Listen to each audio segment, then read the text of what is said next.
What are universities really for? Well, the main thing is to teach people how to make a living, educating the young to be engineers, biochemists, or economists.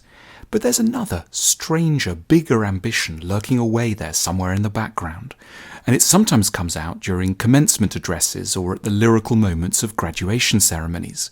And that's the idea that universities might teach us how to live. That is, that these might be places to go and study in order to work out what really matters, who we are, where our societies should be headed, and how we can be happier and more fulfilled. Not coincidentally, a great many universities were founded in the mid-19th century, at exactly the time when belief in religion was undergoing a severe, and in the eyes of many, alarming decline. At that time, a lot of questions were asked about where people were going to go and find meaning, consolation, wisdom, and a sense of community, all the things they'd once found in a church. And to certain educationalists, there was one answer above all others. What people had once found in churches, they would now be able to discover in things like the dialogues of Plato, the plays of Shakespeare, the novels of Jane Austen, the paintings of Botticelli or Titian. In other words, in a secularizing age, culture would replace scripture. That's a beautiful, moving idea, and it's been responsible for the construction of so many universities, as well as museums, concert halls, and libraries. But there's a problem. Pitch up at any actual university, more or less anywhere in the world, and start asking big questions like, where should I go with my life? Where is meaning to be found? How can we change things in this troubled world? And the stunned teaching staff will either call for the police or an insane asylum.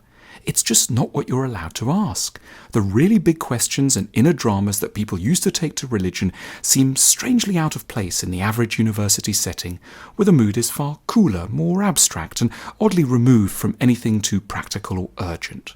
Big questions that many students in the humanities have, like, how can I learn about relationships? What shall I do with my life? How can I reconcile my demand for money with my requirement for meaning? How does power work out there in the world? Such questions aren't necessarily very well addressed or answered. Currently, universities have departments named after big academic disciplines like history or literature or philosophy. But such titles really just reflect pretty arcane priorities rather than accurately picking up on issues that actually trouble people in their lives. In the ideal university of the future, that original dream that culture could replace scripture would be taken so seriously that departments would be reorganized to reflect the actual priorities of our lives.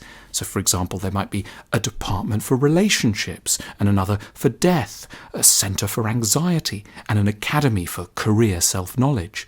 You wouldn't study 18th century history or the picaresque novel. You'd study how to be less anxious or how to be more compassionate.